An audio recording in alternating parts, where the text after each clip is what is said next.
Eu quero cumprimentar o companheiro ministro do Desenvolvimento e Assistência Social, Família e Combate à Fome, o companheiro Hélito Dias. Quero cumprimentar a companheira Márcia Lopes, ministra das Mulheres.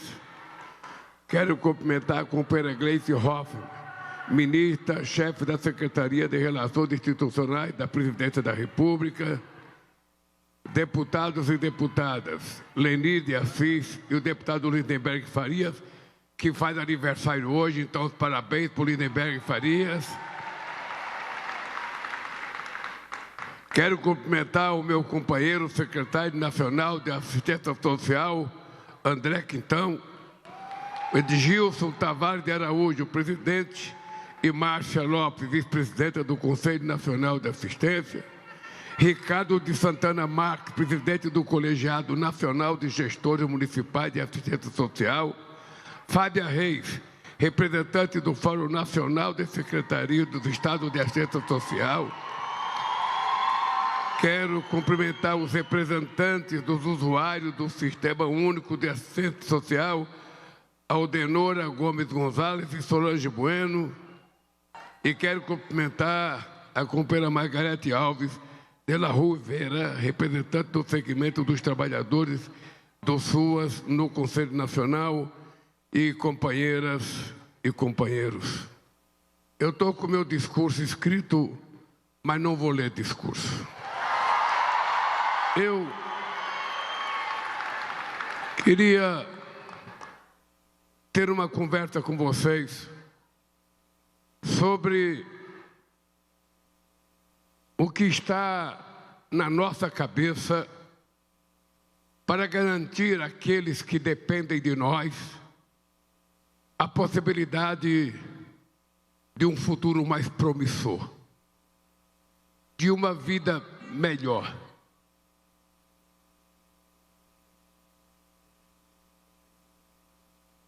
Tem uma lapela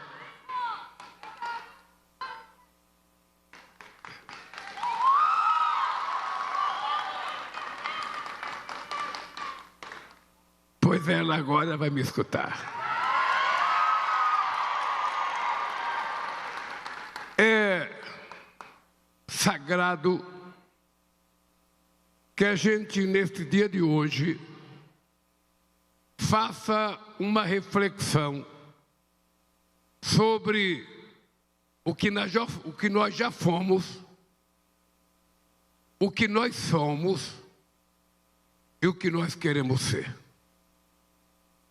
É muito importante, porque vocês sabem o quanto foi difícil a gente construir o SUAS. Vocês sabem quantos anos de briga para que a gente fizesse uma parte da sociedade compreender de que o Brasil não poderia prescindir do Sistema Único de Assistência Social. E eu estou ligado à assistência social muito antes de mais da metade que está aqui nascer. Em 1979, houve o primeiro Congresso de Assistência Social nesse país, convocada lá em São Paulo, no Ayampi, que tinha como presidenta a companheira Luísa Erundina, que me convidou. Na época, era para ser homenageado o ministro do Trabalho, que era o Murilo Macedo. E a Luísa Erundina, então, decidiu que quem ia ser homenageado era eu e não o ministro Murilo Macedo. E a partir dessa data de 1979, houve uma relação muito forte em todas as minhas andanças pelo país, com todos os movimentos de assistentes sociais que tinha por esse país. E nós chegamos aonde nós chegamos, depois de quase sermos destruídos a partir de 2018. Porque destruir é muito fácil, construir é muito difícil. Basta contar meia dúzia de mentiras que você passa para os ouvidos de algumas pessoas a ideia de que o que nós fazemos não é importante. E quando você induz a pessoa a não acreditar na gente, fica fácil você destruir a gente. E todos nós estamos cansados de experiência. Todos nós sabemos o que é o negacionismo. Todos nós sabemos o que foi a destruição de uma quantidade enorme de ministérios, de uma quantidade enorme de políticas públicas que vinham se consolidando e que poderiam hoje estar muito melhor se a gente não tivesse que ter começado a reconstruir a partir de 2023, quando nós tomamos posse. Pois bem, meus queridos companheiros e companheiras, nós estamos falando de um futuro que está para ser construído pelas nossas mãos. Um futuro que está para ser construído pelo nosso comportamento, pelo nosso trabalho e pelo grau de consciência política que a gente tiver no dia que a gente tiver que votar. Isso é muito importante. É muito importante porque sabem vocês que depende da qualidade dos deputados e das deputadas que vocês elegerem. Depende da qualidade dos senadores, dos governadores e do presidente da República que vocês elegeram, se a gente vai melhorar ou se a gente vai piorar. Cada um de vocês sabe o que acontece. Cada um de vocês sabe que nunca deu certo colocar raposa para tomar conta de um galinheiro. Nunca deu certo. Por mais que a raposa pareça mansa, por mais que ela diz que não vai morder, ao colocar a raposa dentro do galinheiro, o resultado será que ela vai comer todas as galinhas que tiver no galinheiro. Vocês sabem que para cuidar do povo pobre desse país, para cuidar das pessoas que mais necessitam, é sempre uma luta sem trégua. É sempre um trabalho muito árduo, que nós temos que vencer muitas barreiras, e muitas barreiras. Vocês estão lembrados quando nós criamos o Bolsa Família, que era chamado Fome Zero, era só R$50. Não era só R$50, mas nós tivemos que enfrentar durante muitos meses gente dizendo que o Lula vai criar um bando de vagabundo que não quer trabalhar, porque vão viver agora às custas do projeto Fome Zero. As pessoas agora não querem trabalhar por conta do Bolsa Família. As pessoas não querem trabalhar por conta do BPC. As pessoas não querem trabalhar por conta disso ou daquilo. E eu vou dizer para as pessoas, quando é que uma pessoa quer trabalhar? Pague um salário decente e melhore a jornada de trabalho. É isso que vai fazer as pessoas quererem trabalhar em qualquer lugar. Porque ninguém gosta de viver de favor.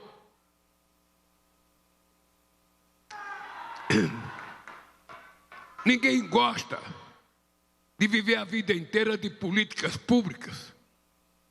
A coisa que dá mais orgulho para um ser humano é ele poder ter uma profissão, ele poder trabalhar, ela poder trabalhar, homem e mulher, e no final do mês levar para o sustento da sua família o resultado daquilo que é o resultado do trabalho com seu suor e com seu sangue.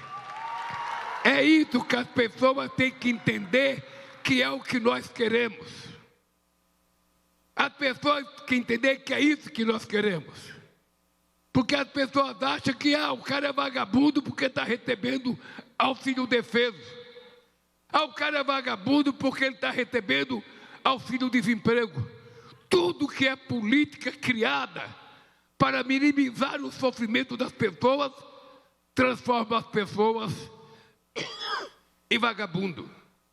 Transforma a pessoa numa pessoa inidônea. Transforma a pessoa numa pessoa que está cometendo um ilícito. Quando na verdade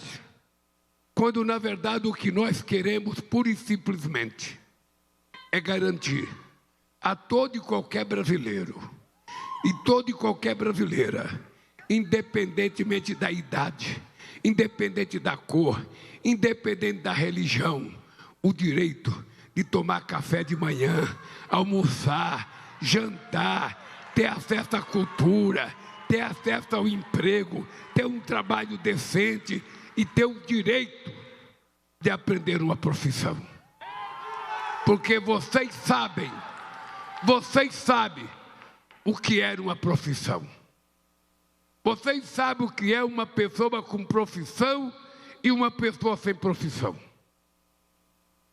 Eu digo sempre, antes da gente criticar um morador de rua, antes da gente chamá-lo de vagabundo, é importante que a gente saiba por que ele foi parar na rua.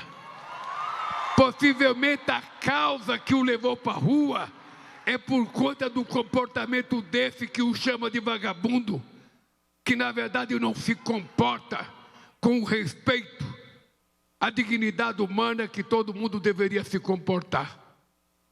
E esse país, mesmo a gente diminuindo a desigualdade no maior nível da história, ainda é um país muito desigual. Os ricos ainda são muito ricos, mesmo a gente aprovando agora o não pagamento do imposto de renda para quem ganha 5 mil reais. É preciso fazer mais, porque ainda há muita concentração de renda nesse país. E nós estamos apenas começando a fazer a transformação que esse país precisa. E vamos fazer. Vai custar, mas nós vamos fazer. Vai dar trabalho, mas nós vamos fazer. Vai ter muitas reuniões, Gleice, muita conversa, muita reunião com deputado, com senador, não tem problema, mas nós vamos fazer. Porque fazer as coisas, para mim, é uma profissão de fé. Não é um programa de governo. É que esse país pode e deve. Esse país tem condições de melhorar muito a qualidade de vida das pessoas, de fazer com que as pessoas voltem a ser solidárias. Nós precisamos acabar com essa coisa do ser humano estar virando algoritmo, em que ele está perdendo a solidariedade, a fraternidade. E muitas vezes, a gente se esquece que se a gente não recuperar o humanismo que existe dentro de nós, vai ser muito mais difícil a gente construir a sociedade justa que todos nós sonhamos em construir. Queridas companheiras e queridos companheiros, hoje é um dia que eu estou muito feliz, porque a cada dia que passa na minha vida, eu tenho que provar que alguma coisa boa pode acontecer. Eu sempre conto a minha história para as pessoas não esquecerem. Eu nasci numa região do país em que possivelmente muitas crianças morriam antes de completar 5 anos de idade de fome. E naquele tempo, quando a gente morria sem ser batizado, a gente era enterrado como pagão. Quem é nordestino sabe do que eu estou falando. Eu vim para São Paulo agarrado no rabo da saia de uma mãe, com 8 filhos, que veio para São Paulo à procura do marido dela, que tinha engravidado ela de mim, em fevereiro de 1945. E eu só fui ver meu pai com 7 anos de idade. E quando nós chegamos em São Paulo, depois de 13 dias de viagem de pau de arara, comendo rapadura e farinha, e tomando água sem tratar do Rio São Francisco. Quando nós chegamos em São Paulo, a minha mãe, ao pensar que ia encontrar o marido que ela amava quando ele largou a gente, minha mãe encontrou meu pai casado com outra mulher, já com 4 filhos a mais. A minha mãe não se desesperou. A minha mãe não se desesperou. A minha mãe tomou uma decisão. Eu vou criar meus filhos sozinha. E ela teve coragem de largar do meu pai e criar 8 filhos sozinho. Cada um ia fazer aquilo que sabia. Eu estou entrando nesse assunto agora, porque eu vou entrar num outro assunto mais grave, que é a violência contra a mulher brasileira ou contra a mulher no mundo. E eu não quero misturar os assuntos. Eu só quero dizer às companheiras e aos companheiros do SUAS, aos companheiros e companheiras que trabalham como assistente social nesse país, de que o trabalho que vocês fazem é possivelmente um trabalho mais dignificante do que o salário que vocês recebem. Muito mais. Mas a história se repete. Quem paga acha que é muito. Quem recebe acha que é pouco. E assim a gente passa pelo planeta Terra, sempre achando que ganha menos, e quem paga sempre acha que está pagando mais. Eu sei que é pouco, porque eu sei o que é tratar dos outros. Eu sei o que é ter paciência. Eu sei o que é ter humanismo. E eu queria dizer para vocês que o SUAS possivelmente seja das coisas mais importantes que nós criamos. E se agora tem uma PEC para ser votada, eu não posso prometer, porque eu sou presidente da República.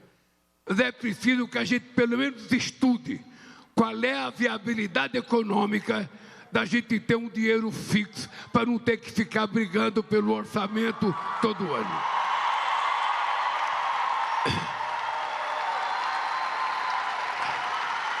E eu acho que pelo trabalho que vocês apresentaram por esse país, nesses anos todos, vocês ganharam respeitabilidade, vocês ganharam credibilidade, e vocês passaram a ser uma referência neste país, para a gente poder mostrar ao mundo que nós não somos melhor do que ninguém, mas não tem ninguém melhor do que nós também. Nós somos no mínimo iguais. Agora, companheiros, agora eu queria entrar num assunto que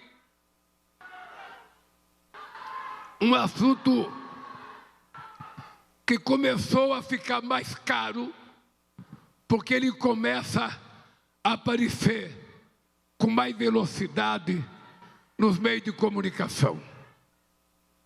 Eu disse lá em Pernambuco que eu levantei domingo passado, não esse agora.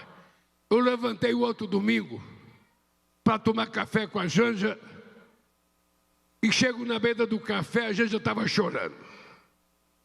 E eu perguntei o que foi. Era porque uma mulher tinha sido, quem sabe, vingança, pelo fato da mulher dizer ou estar conversando com outro. Depois eu vi uma notícia, em Recife, um cidadão pegou a sua mulher grávida, com mais 3 filhos, teve a coragem de fechar a mulher dentro de casa e tocar fogo. Depois o outro cidadão resolveu descarregar 2 pistolas da sua mulher. Ontem à noite eu vi um cidadão que é médico bater na mulher no meio da rua. E eu fico pensando, combater o feminicídio, combater a violência, é uma tarefa das mulheres? Me perdoe, meus queridos companheiros homens, é uma responsabilidade nossa.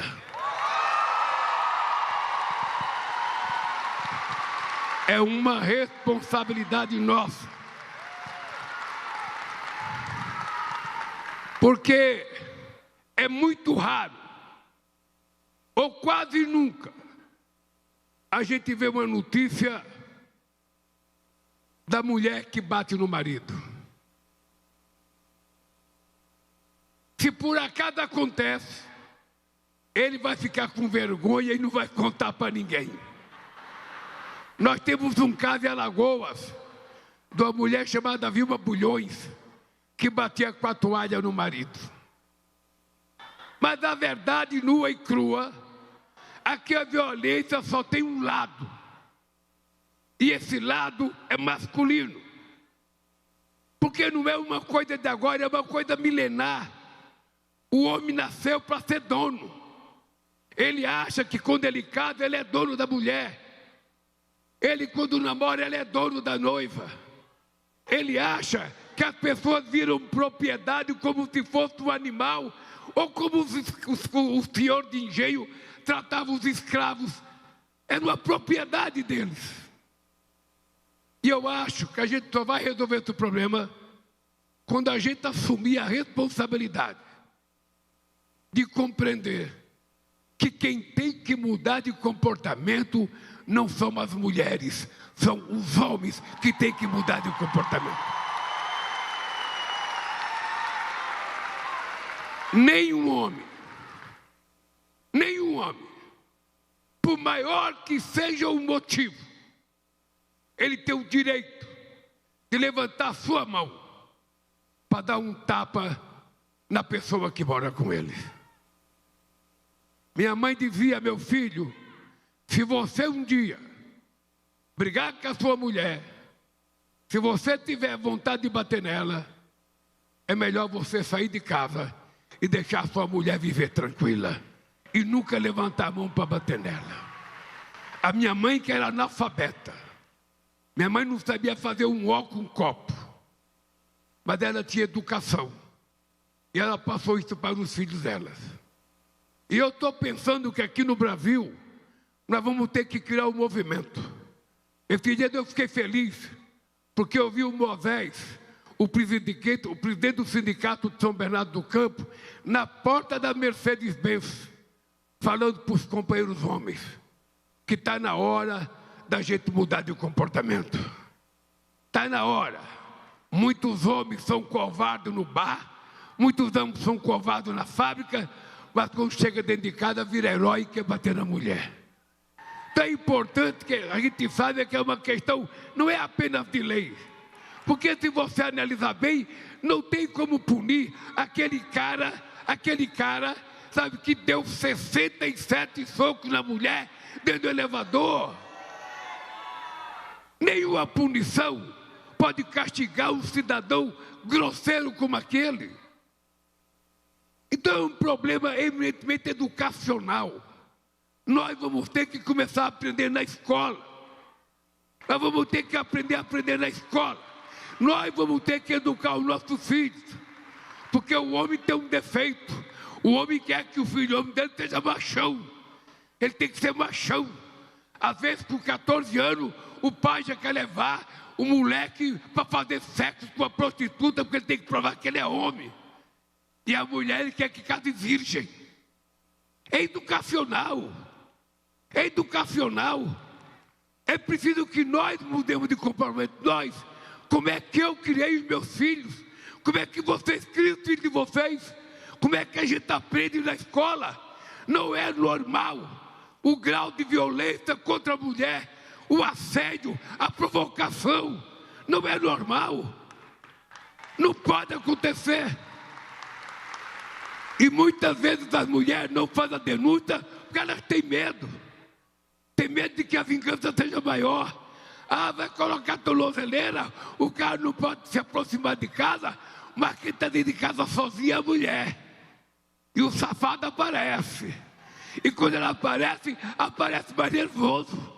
Olha, se até um presidente da República, que tentou dar um golpe nesse país, tentou tirar a tornozeleira dele, imagine-se.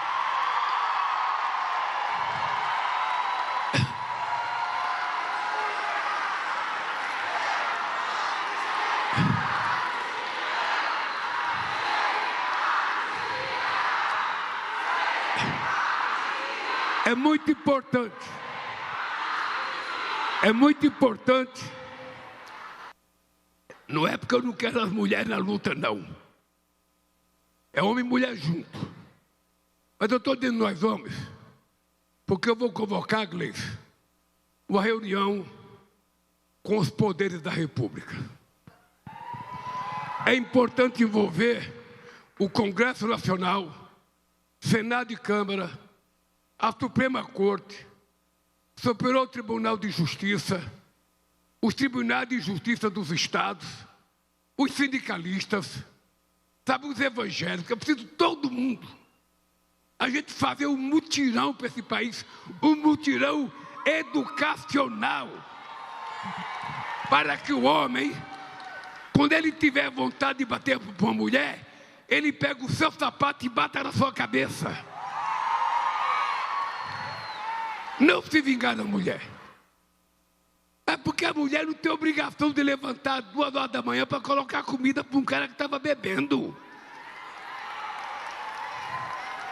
O cara não pode entrar no banheiro e ficar gritando: amor, minha cueca, amor, minha toalha. Essa mulher não leva a apanha.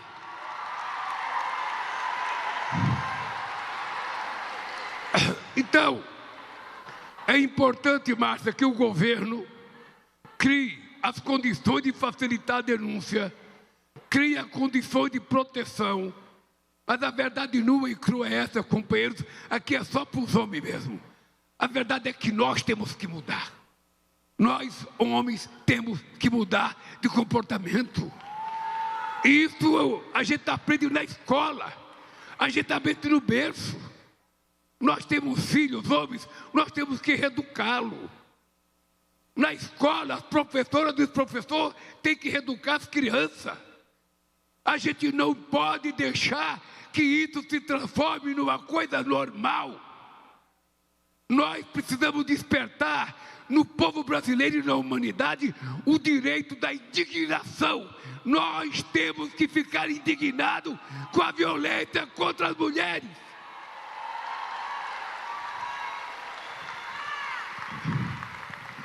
Por isso, eu queria vir aqui para dizer para vocês, durante muito tempo da minha vida, eu sempre achei que era uma coisa de vocês. É porque se não toca, se a dor não é na gente, aí isso não é meu. Esse negócio de briga de marido e mulher, a gente não se mete. Sabe? Porque sabe o que acontece? Se a mulher apanhar uma vez e ela não reagir, ela vai apanhar a segunda. Se ela não reagir, vai apanhar a terceira. Aí vira um hábito. Aí vira um hábito. E não é só gente pobre, não. Não é só no meio da pobreza, não, na favela. É na classe média. As pessoas têm vergonha de contar. Ah, ninguém quer contar que eu apanhei do meu marido, porque o meu marido é médico, é dentista, é advogado, é engenheiro. Não. Isso independe do dinheiro que tem no bolso. Isso depende da educação que recebeu. Então, companheiros e companheiras, eu vou dizer uma coisa para você. Mulheres unidas jamais serão reprimidas. Mas é pouco, é pouco, é pouco. É uma coisa que está na nossa cabeça. Eu vou contar uma coisa para vocês. A mãe da Marisa era uma italianinha desse tamanho. Quando eu casei com a Marisa, ela falava assim: minha filha, se um dia seu marido chegar aqui em casa bêbado, não brigue com ele. Não brigue. Coloque ele na cama. No outro dia, às 6 horas da manhã, você vai para cima dele. Porque se você for brigar, quando o cara está tomado de cachaça, ele vai ficar mais violento. Essa é uma lição de uma velhinha italiana me deu. Sabe? Então o que eu acho, gente, é o seguinte. Nós temos que tentar mudar de comportamento. Eu não sei como é. Eu sinceramente não sei se vocês sabem. Mas eu acho que nós todos juntos poderemos encontrar uma saída. Sem transferir responsabilidade. Não é um problema, às vezes o cara bate na mulher, aí com 2 meses ele está solto. Se ele tiver dinheiro, então ele nem preso vai. Sabe? Então é preciso que a gente mude. Eu quero dizer para vocês, eu estou assumindo a responsabilidade como presidente da República de criar uma situação de fato para ver se a gente consegue fazer uma reversão nessa situação.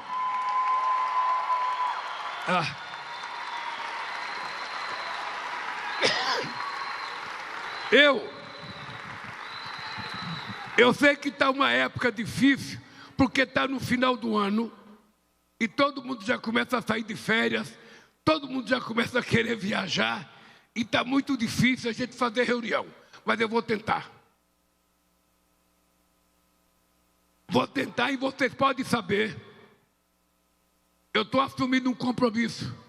Eu assumi um compromisso em Pernambuco, na Petrobras, depois eu assumi na cidade de Cupira, acho que foi, depois eu assumi o compromisso no Ceará com as professoras e estou assumindo compromisso com vocês. Eu vou fazer dessa luta a minha luta. Vou fazer dessa luta a minha luta. Não vou deixar de cuidar do que eu tenho que fazer, porque eu fui eleito para governar esse país. Fui eleito para governar e vou governar. Porque se tem uma coisa que eu tenho orgulho de provar, é quando terminar o meu mandato eu dizer, um metalúrgico sem diploma universitário é mais competente do que toda a elite brasileira que governou esse país durante séculos, séculos e séculos. E quero que vocês saibam, e eu vou dizer uma coisa para terminar. Eu quero que vocês saibam por que eu sou assim. Eu sou assim porque eu não sou eu. Eu vou repetir porque eu quero que vocês aprendam. Eu quero que vocês se convençam. Eu não tenho formação para fazer o que eu faço. O que eu faço é porque eu não sou eu. Eu sou um pouquinho, uma célula de cada um de vocês, que dá esse todo, que me faz fazer as coisas que eu faço. Quando eu estiver fazendo, vocês podem ter certeza que são vocês que estão fazendo. Pode ter certeza que são vocês as pessoas que estão fazendo. Porque se não fosse a energia de vocês, se não fosse a disposição de vocês, se não fosse a confiança de vocês, vocês pensam que eu vou esquecer 580 dias de cadeia se não fosse vocês na rua lutando para me libertar? Vocês acham que eu vou esquecer? Vocês acham que eu vou esquecer um dia o povo brasileiro ter coragem de votar num semi-analfabeto para ser presidente da República 3 vezes? Eu não vou. É por isso que eu faço questão de dizer, eu não sou eu sou vocês. E é por isso que vocês têm que estar nessa luta. Cada vez que eu falar alguma coisa, você pode ter certeza, eu estou pensando em vocês. Estou pensando em vocês, porque é para vocês, e foi por vocês que eu fui eleito presidente da República, e é para nós que eu tenho que governar, não é para a elite brasileira, é para o povo brasileiro. Então, meus companheiros e companheiras, eu quero que vocês saibam, eu sou um soldado. Eu não sei quantos 180 a gente tem, companheira. Quanto tempo a gente tem, Marta? Quantos números a gente tem para mulher discar? Quantos números a gente tem para mulher discar? 180. Só 180. Agora, nem toda mulher também, às vezes, disca 180, porque ela tem medo. Ela precisa ficar no anonimato. Então, companheiras e companheiros, eu quero que vocês saibam, quando eu saí da cadeia, eu fui visitar o Papa Francisco. E depois de visitar o Papa Francisco, eu fui no Conselho Mundial de Igreja. Eu queria começar uma luta para criar uma indignação na sociedade contra a fome. Porque o mundo produz 2,5 vezes a quantidade de alimento que o ser humano consome.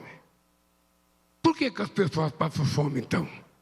O ano passado, o mundo gastou 2 trilhões e 700 bilhões de dólares, com 20% disso em armas. Em armas. Com 20% disso, a gente acabava com a fome no mundo. Tá? Então, eu queria indignar. Agora eu acho que o nosso problema é indignar a nossa humanidade, mas sobretudo o ser humano, sobretudo o ser humano macho, com relação ao comportamento dele diante das mulheres. Porque muitas vezes não sai no jornal. Só sai no jornal quando acontece uma coisa assim. Mas muita gente sofre, não aparece no jornal e ninguém conta. E é preciso que haja uma relação de confiança entre nós. O governo tem que confiar em vocês e vocês confiar no governo, confiar nas instituições, para que vocês possam fazer as denúncias. Fazer as denúncias, porque nós temos que ir atrás, porque não é normal. Eu, sinceramente, estou estarrecido com a quantidade e o aumento da violência contra a mulher. Estou estarrecido, muito estarrecido. Então eu quero terminar a minha fala aqui dizendo para vocês, eu estou com 80 anos de idade. Eu estou para parar a minha luta política desde 78. Quando eu fui reeleito no sindicato em 78, eu falei para minha mulher, esse é meu último mandato, porque eu vou desistir e vou cuidar de vocês. Aí eu inventei um partido. Aí eu que não queria ser candidato a vereador, fui candidato a governador, perdi, candidato a deputado, me elegi, candidato a presidente, perdi, candidato a presidente, perdi, candidato a presidente, perdi. Quando eu estava cansado de perder, vocês me elegeram. Pois bem, então, eu estou com 80 anos de idade, mas vou dizer uma coisa para vocês. Tem muita gente com 40 ou 50 que não tem 20% da causa que eu tenho para lutar por esse povo. Não é que eu tenho muita saúde, eu tenho uma causa. E quem tem uma causa não fica velho. Os anos passam, mas a disposição é a mesma. E é por isso que eu me sinto menino. E vou dizer para vocês, nunca mais, os negacionistas, essas tranqueiras que governaram esse país, vão voltar a governar esse país. Nunca mais, porque o povo não vai permitir. Nós não temos que permitir que o negacionismo volte a destruir esse país. Portanto, companheiras e companheiros, eu quero terminar, Érico, dando parabéns ao trabalho que você faz, Márcia, ao trabalho que você faz, a todos vocês e, sobretudo, um beijo no coração de cada mulher e de cada homem. Que Deus nos ajude a fazer mais uma grande vitória nesse país. Um abraço, gente, e até o próximo encontro, se Deus quiser.